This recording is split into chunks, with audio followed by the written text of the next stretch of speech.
Ho, ho, ho, Merry Christmas. Hopefully Santa will bring you everything that you've asked for, because that's what the Bible promised. Oh, never mind. Sorry about that. I'm just trying to get under his skin here. Mr. Grinch here wants to destroy Christmas. Welcome back to Hot Bible Talk with the Evangelist and The Beard. You know what? Today is going to be some hot talk, because Mr. Santa Grinch the Beard here, he wants to destroy Christmas. He wants to take away everything you believe about Christmas and tell you it's a lie. I hope it won't be quite that bad, but our topic today is debunking Christmas myths. And so I am the evangelist, James Carter, and this is the Beard, Brian Penrod, who seems to think he's Santa Claus. Okay, so yeah, I'm going to share this while we're talking. I'm going to share this in our group so other people can join us. Just be patient with me while I go through this the opening here. So we are coming to you from Fort Wayne, Indiana, and we are part of A Voice Crying in the Desert Outreach, and we are so happy to be with you today. And again, as we're talking about this topic, I want you to keep a couple of overall points in mind. Number one, that Christmas, if you translate it into English, means the birth of the Christ. Should we honor that? Should we remember that the Son of God came to earth and was born? Yes. But we really should be doing it every day of the year. So the second thing I want you to understand and remember, and you should always remember this, that this time period is not a holy day. This is not a day that God calls us to celebrate. It's not a day God commands us to celebrate. Now, it's perfectly fine. Gather with your family, your friends, have a good time. Exchange presents. Let children have fun. The problem we have and what we're going to touch on today as we do this is that so many have made this into a religious thing. They've made it a test of your faith that you do this. And we've allowed them, Cat, welcome, Cat's watching home apparently, but we've allowed them to make this something into where if you don't do it their way, you're not right with God. And so many of the things that we bring into the church, that we bring into our messages this time of year, they have no biblical or historical foundation. They're not true. They're not factual. And so Brian's got a whole long list of myths that have grown up around this we're going to talk about today. And before we get into that, as always, I want us to start with some prayer requests. So one of the young men we're working with in our youth outreach has strep throat. His name is Jacob. It sounds like now his brother Caden is also ill. So we appreciate you be praying for them. They come through this time of sickness and they get over it quickly. Our friends Dave and Kat and their family, there's a lot of things going on that I'm not going to get into, but pray for that whole family and for that situation that's going on there. They need some help. They need some things to fall together right now for what they're going through. But as always, we want to ask you to be praying for all these young people that are hurting, especially this time of year. There are so many young people out there that are hurting. They are not going to know the joy of Christmas because they're living in homes that are abusive, homes where they're being neglected, homes where there's just no money and the parents don't care enough to go any of these many places that are giving out things to help make Christmas better. So pray for them. Pray for workers for this outreach. Whether it's the general outreach, Brian and I doing the podcast, our Conversations podcast, or the youth outreach. We need workers. We need people that'll come alongside, that will pray with us on a regular basis for the needs that come up. But we also need people that can help with social media, people that can help with bookkeeping when things start to grow, people that can be part of this physically wherever God's leading this. So pray for that, please. So now the other thing is, we would appreciate your help with our youth outreach. And Steve Ehrenfeld, welcome. We see you're here, Brother Andy. We're glad you're here joining us today. This is going to be a fun one, a bit controversial, as we shared earlier. But our youth outreach. We're going to make a lot of people mad. Yeah, well, Brian likes to make people mad. I'm going to try to make him mad. But our youth outreach, okay. We have a lot of things coming up, and we would appreciate some financial support to make it happen. We are trying to take the youth on an outing once a month because these kids are from an inner city here. They're from very poor neighborhoods. Most of them never get to do any of the things that your children, your grandchildren, my children took for granted. So we want them to be able to do that. So looking ahead in January, we want to take them snow tubing, tobogganing, at a place called Pokagon State Park here in Indiana. And it's got these giant snow slides that they can go down and try to kill themselves while this broken out old man stands on the ground and laughs at them. And I don't know what the cost of that will be, but we're going to have to pay for, based on what's participating right now, 6 to 8 kids for the fee to be able to go do those toboggan rides. Then in February, oh, heaven help me. I don't know why I agreed to this. Well, I don't understand why teenagers would want to do this in the first place. We're going to take them to Winter Jam Christian Concert, which is basically a ridiculously loud, ridiculously long rock concert. Daddy, rock on. And so they want to go see that. And for many of them, it'll be their first exposure to Christian music. And we know that's going to be $15 a ticket. Our goal in this, what we've set as one of the rules for this youth outreach, we are not going to ask the families to pay the cost if they go on these outings. We want them to be able to come without having to worry about how they're going to pay for it. So we're going to pay for it. And that's why we're saying we would appreciate your support in being able to do that. There's a couple of ways you can do that. No one, you can just make a donation. Contact us. We'll tell you how you can make a donation. Or you can buy one of these really cool, super, super soft and comfortable t-shirts. We designed these. Have you taken that off yet? Yeah. Brian and his wife designed the cover picture, which is really cool. I'm not creative at all, so I didn't design anything. Brian and his lovely wife Anita designed them. I loved how the picture turned out. On the back, we have our Bible verse, Isaiah chapter 40, verse 3, which will be the lead verse in my conversation next Saturday. But you can order one of these. We have them in denim blue, which is what I'm wearing, in military green or in black. And you buy those, the proceeds go to that. And I have a fiction novel that you can order, or a devotional you can order. And those, if you support us in that way, it'll help it make it so we can take these kids to these things that they wouldn't otherwise be able to do. And we hope that you'll do that and help us join us. So, now, let's jump in here, Mr. Brian. I'm going to talk. No, you don't get to talk. We don't like you. Okay. First of all, this is going to be a longer podcast than we normally do because that means you get to sit there and try to look pretty longer. Anyway, there's a lot of myths that surround Christmas. First, let's get started with the big one. Santa Claus. What do you know about Santa Claus? Okay. There is not any historical or biblical basis for what we call Santa Claus. Now, some say that there was a St. Nicholas. I've heard other myths, other rumors throughout the years of how this got started up in the Scandinavian countries. But it's one of those things, again, to me, it's okay. When your kid's little, it's okay to play along, let them enjoy that holiday. But when they get to an age of understanding, you need to make it clear to them that's not where it comes from, and that Christmas is not about the gifts that they receive. Okay. The story behind St. Nicholas goes back to the 3rd century. You remember that well, don't you? Yeah, so the 3rd century, which is when Brian was born, so that we're clear, that's when the Roman Empire hijacked the Christian church, the real church, renamed it the Catholic heresy, and so on. A lot of what we're talking about came out then. Okay. There was actually a saint, or a Nicholas, who became St. Nicholas in the Catholic Church. Right. He was a monk, and he started out as a bishop, became a monk. He was born around 280 AD in Turkey. The legend states that his parents were very wealthy for the time. And when they passed away, they left all their money to Nick. Okay. And being a monk, he had no use for this money.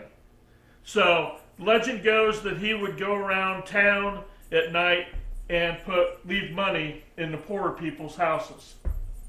Leave it on their doorstep, leave it on their windowsill. And that's basically how the St. Nicholas came to be about. The name Santa Claus, do you know where that came from? No. That's Dutch. Sinterklaas, I believe it was. Sinterklaas was the nickname that St. Nicholas was given because it was basically St. Nicholas. Right. And Sinterklaas became Santa Claus. So it was Dutch. That's all there is to it. There is no fat guy up at the North Pole. If you don't feel comfortable telling your kids that, hold off on that. But is it wrong to portray Santa Claus as a big fat guy? Is it Satan? You're going to hear a lot of stuff. Oh, Santa means Satan. No, it does not. No, it came from Senta. Center, which was Dutch, Santa.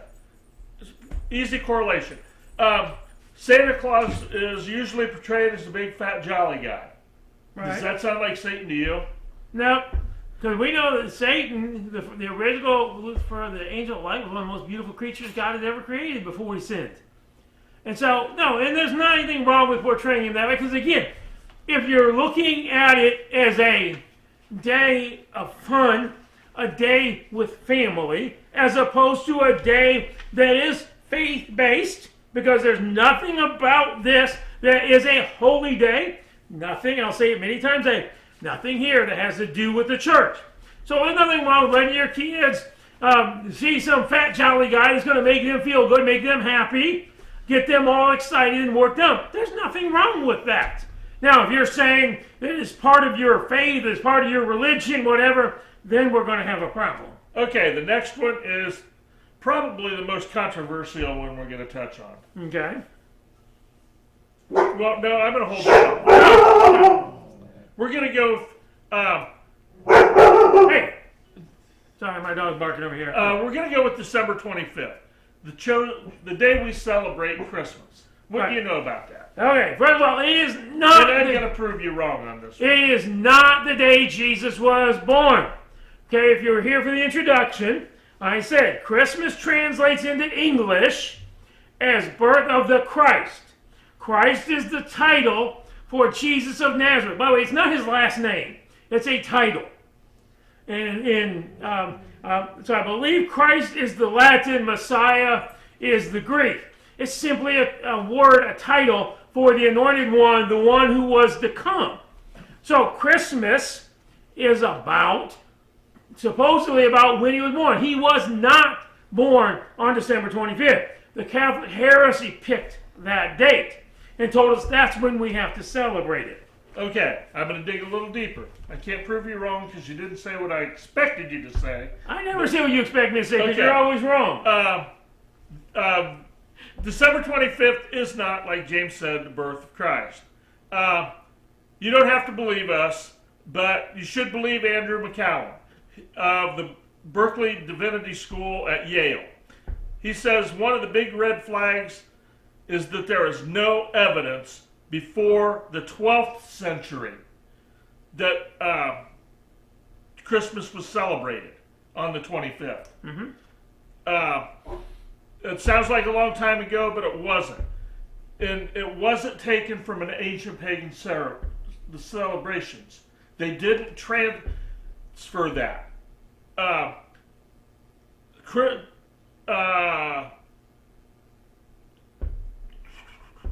According to McCowan's writings, the church started to distance itself, that would have been the Catholic Church, around the 12th century from the pagan ceremonies. So, and Christmas was already being celebrated before then. Not necessarily on the 25th, but it was being celebrated. Okay.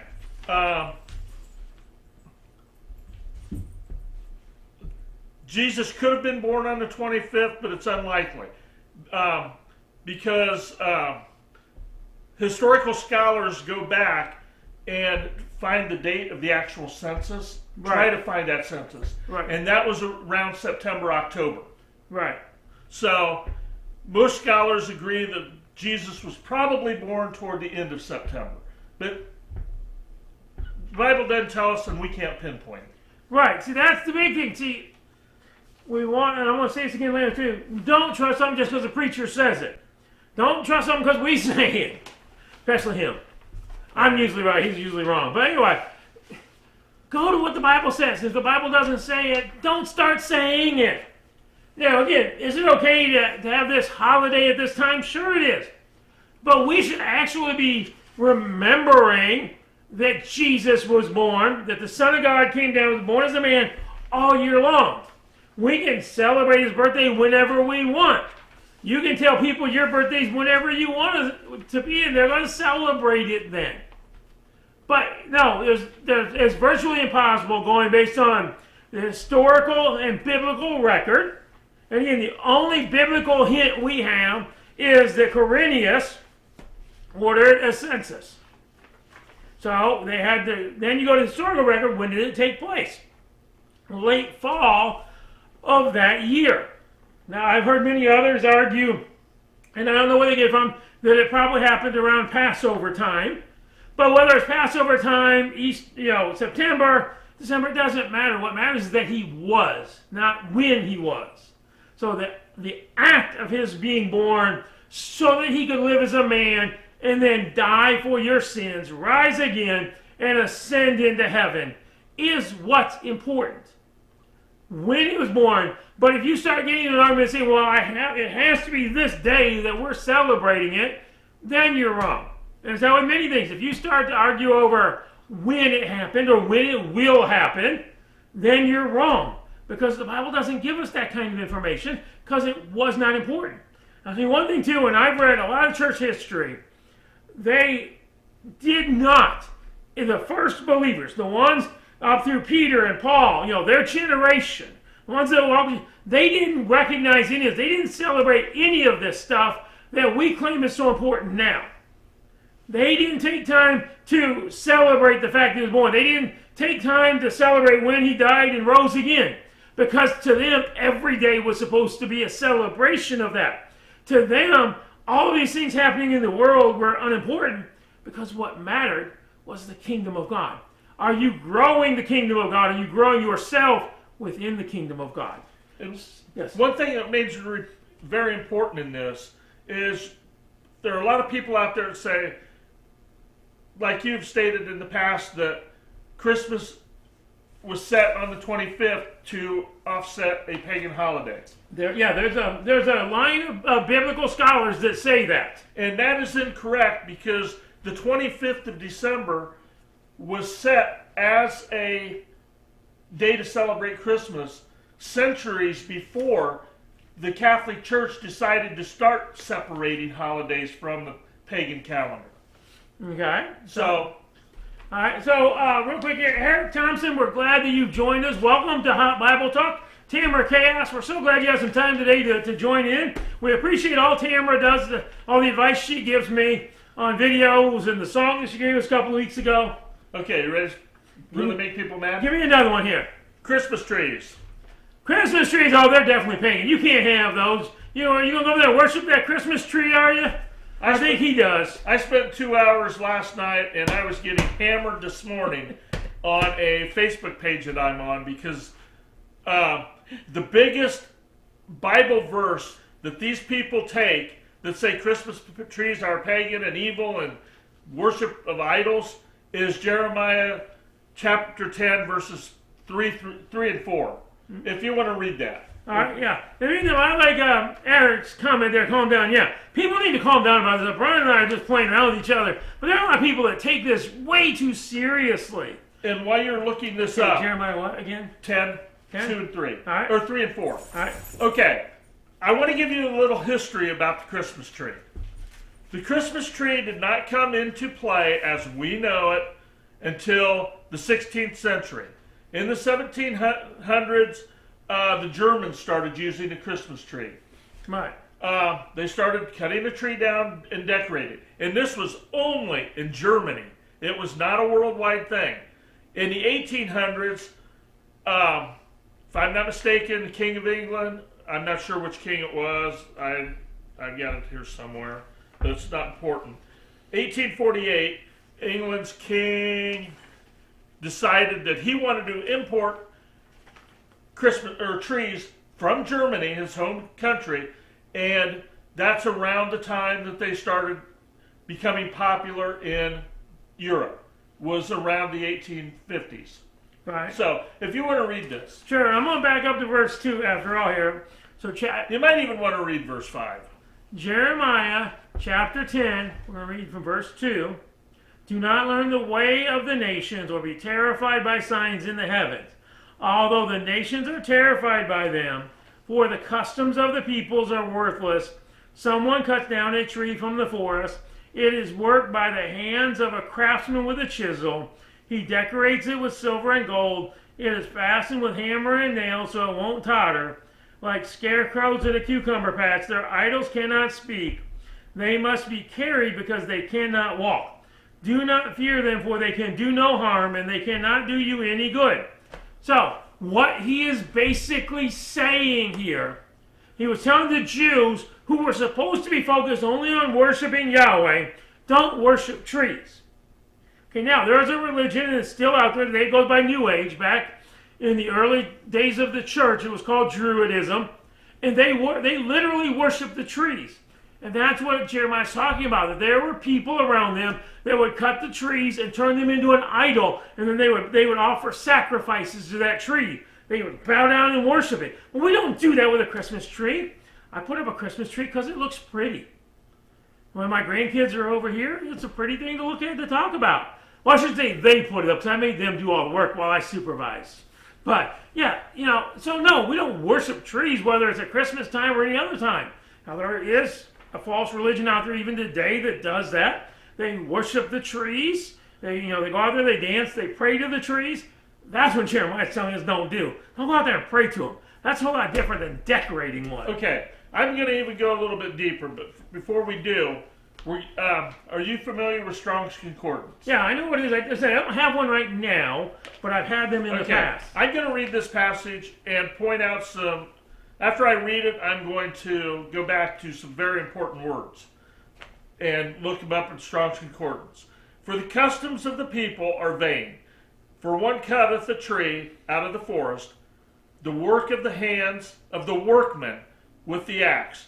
They deck it with silver and gold. They fasten it with nails and hammers, that it does not move. Okay, first word we're going to look at through Strong's Concordance is the work. It's an action, generally a transaction, means to craft. I don't know about you, but I've never seen a Christmas tree cut down and crafted into something. No. As I said, they were carving them into idols. Literally. Exactly.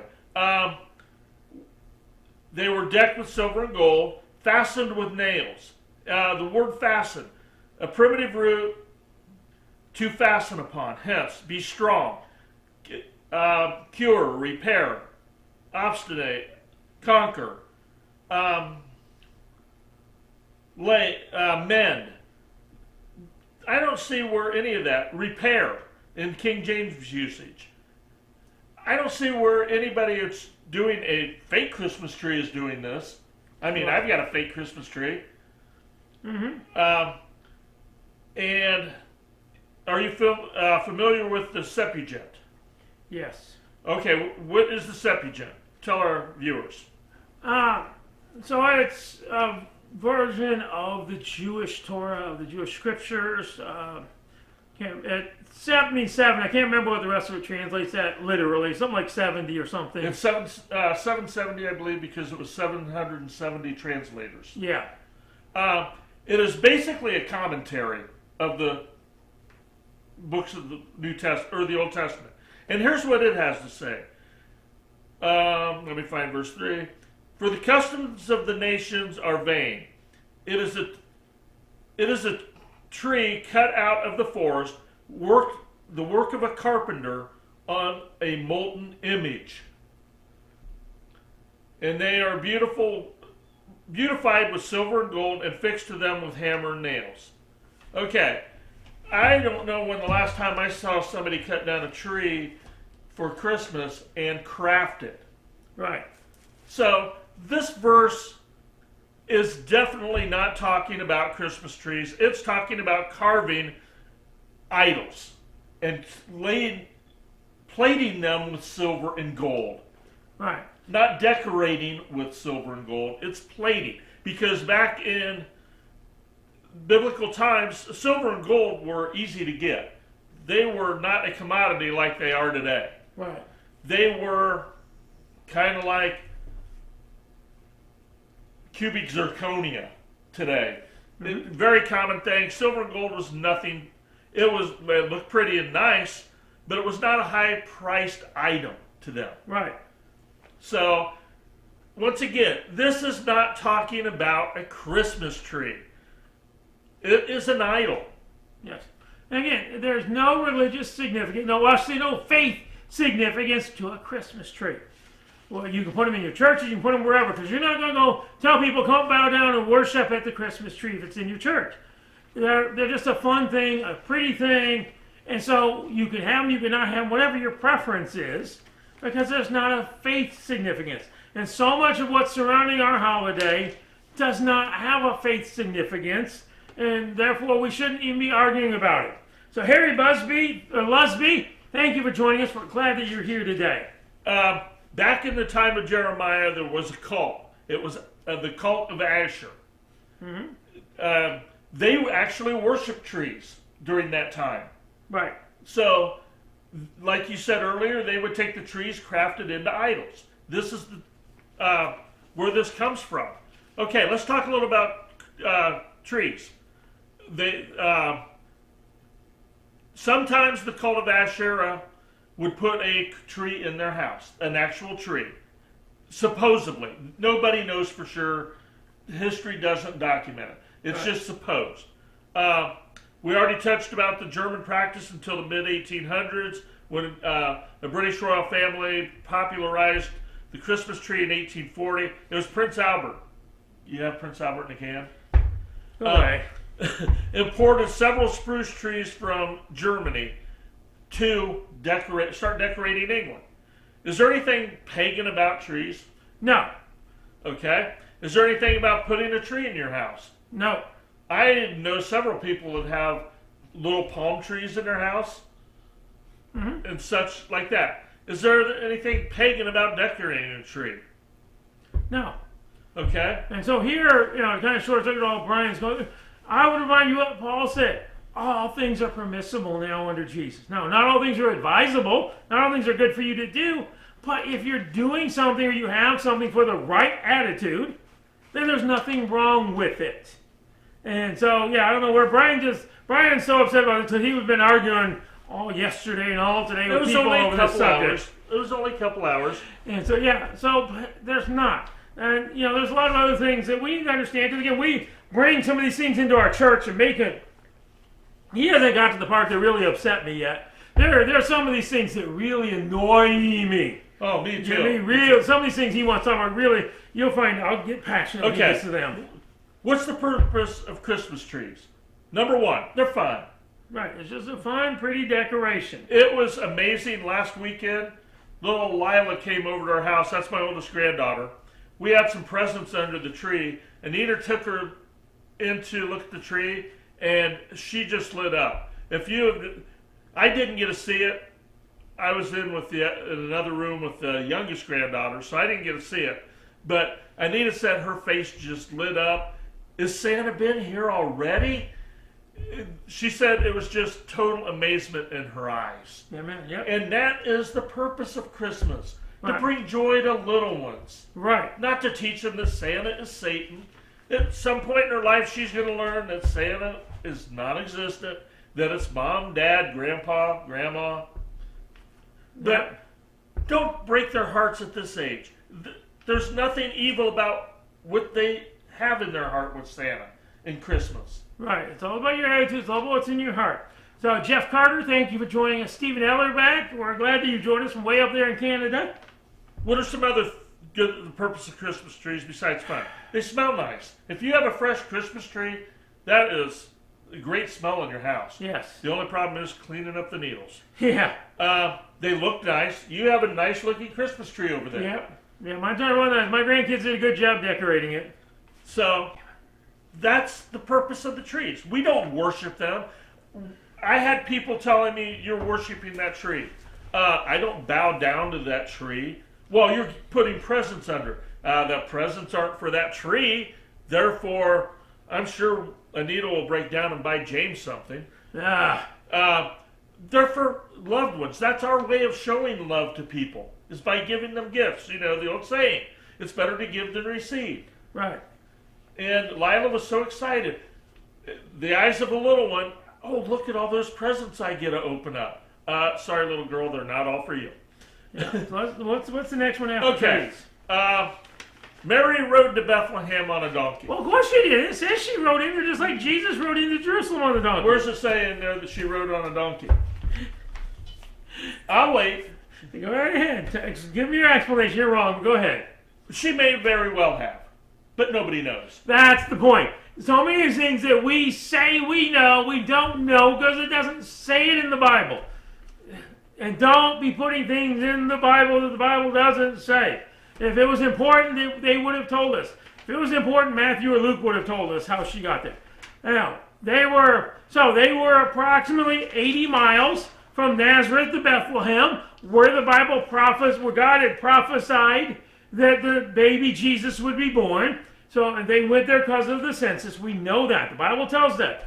That's a long way to go. And she's a young girl, very far pregnant. So, yeah, possible she rode a lot of the way on the donkey. They, because they were poor, that probably the only method of transportation they had was either walking or bringing along Joseph's donkey that he would have used for his business. But it doesn't tell us that. Oh, so I've driven today probably about 130 miles already today. Today with cars, that's no big deal. 130 miles. When I lived in North Carolina, we drove about 100 miles every single day. Because everything was so spread out. In that day, going 80 miles through some of it was mountainous area, some of it was a desert area. That was a long, hard journey to go 80 miles. And especially if you're, a young girl that's very pregnant. So, yeah, she may have rode on. We don't know at the very end if she got there. Ridden a camel. Right. She could have ridden a horse. Right. Though a horse is unlikely. Right. Because that was a status symbol. Right. Because of their poverty, it's unlikely they had a camel or they would have had a horse. It's believed that mules were the cheapest of animals to own and to maintain. So, most likely, but it doesn't say that. Okay. The next one. An innkeeper turned Mary and Joseph away. Of course she did. Point to that. Okay, listen to me. Every preacher I've ever heard read the Christmas story has said there was no room at the inn. That's exactly how they've read it. Okay, now, there's no room at the inn. Does that mean they talked to the innkeeper? Well, yeah, they would have to go in and ask if he was there. Okay, we're going to totally blow this one away. Hey, now I'll prove it. So I got Holman Christian Standard translation. This is a wonderful translation. It's very accurate. It also uses modern English words that you and I would actually speak. Modern American English, not Canadian English there, Stephen, eh? So let me read this to you. This is Luke chapter 2, and I'm going to read you verse 7, and here's what it says. And I guarantee you it's going to say in because every preacher I've ever heard read this has read it as an in. Then she gave birth to her firstborn son, and she wrapped him snugly in cloth and laid him in a feeding trough, because there was no room for them at the lodging place. Oh, wait, wait. That doesn't... Oh, you just simplified this for me. Wait. But my preacher said... You just made this easy for me. It's not in it. Right, so I had never heard his explanation until he told me what he wants to say. Then later I was reading another Bible commentator, Bible scholar, who said basically the identical thing Brian did, and then I believed it. Okay. First of all, we're going to get to Mary getting to Bethlehem and the birth itself. How long was Mary? Did Mary give birth the night she got to Bethlehem? We have no idea. She could have been there a week before, 2 weeks before. Right. We have no idea. No idea. That's how we preach it. That's how the NIV and the King James say it. But it says the time came. It doesn't say the time came the moment she rode into town. But I've always believed that because that's all I've ever heard a pastor say. But then Brian was giving me his explanation. I read this other Bible scholar who went into great depth about this. Wow. And I was like, hey, wait, maybe I do believe it. Because, I don't want to believe him. Okay. I went down the rabbit hole researching this one. This one, it turned dark really quick. I just kept going deeper and deeper and deeper, and the top was collapsing on me. Number one, Bethlehem. How big? Do you know how big Bethlehem was at the time of the census? Well, it's referred to as a small town in the Bible. Now, we don't know exactly how big it was. Population, 2,000 to 3,000 people. Right. Most of you people aren't familiar where we live. 2,000 to 3,000 people is the size of Ossian. Okay. That's one of the small towns out south of Fort Wayne. It's probably maybe a mile square. Mile square, a square mile worth of property. Filled with 2,000 to 3,000 people. Okay? Now, you're pulling a census where everybody has to reach, who was lived in Ossian and was born in Ossian. Well, not just that, their ancestors were born there. If their ancestors were originally from there, you went back.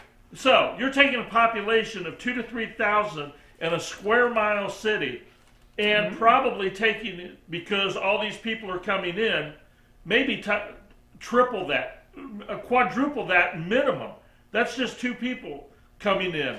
So, you're probably going to have to take that times 10 in a square mile city. And you've been through Ossian, right? Right. Does Ossian have an inn?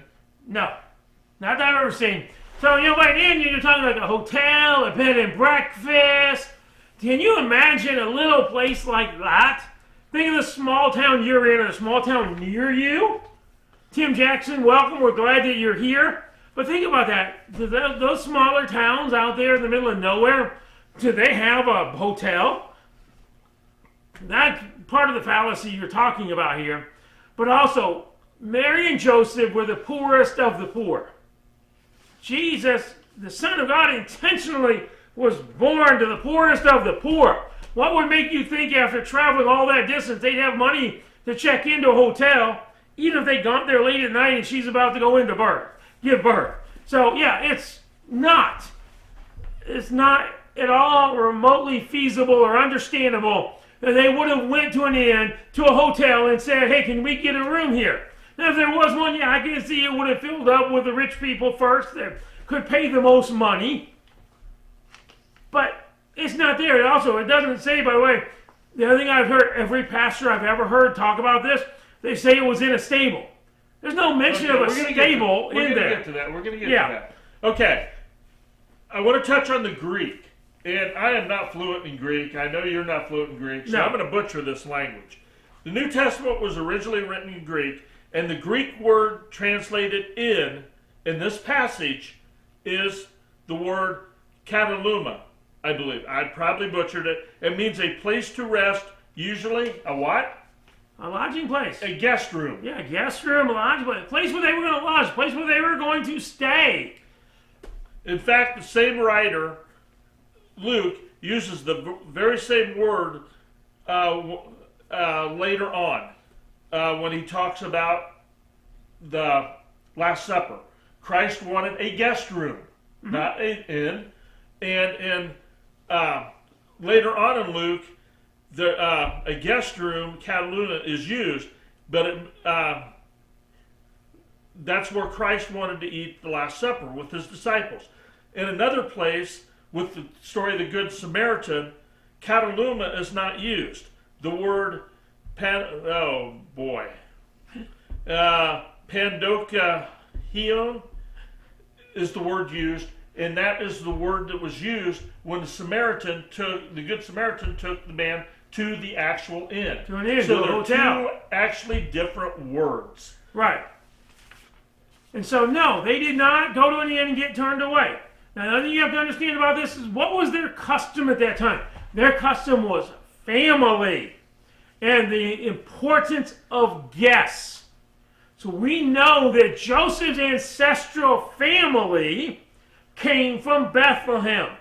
We're told that. That's why they're going there. We also know that because he is a direct descendant of who? King David.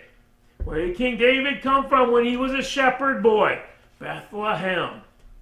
Okay, so he still had family there. That's who he was going back to. And so, historically, culturally, we know that as soon as they came into town, even if it was the middle of the night, because Jesus told parables of people knocking on doors at midnight and expecting the homeowner to get up and let them in and show them hospitality. So even if they'd gotten in the middle of the night and she was already in labor, They would have went to their family's home, which is what this other Bible scholar I was reading was explaining. They would have went to the home of whatever family they were going there to stay with, and those people would have fit them in somewhere. So you're saying I was right? I didn't say you were right. I said I disagree with you until I read somebody else.